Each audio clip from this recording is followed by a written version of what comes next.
kapsut mi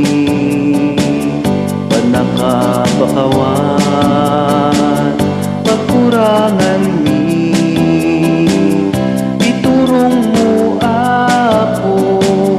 di panagbiag mi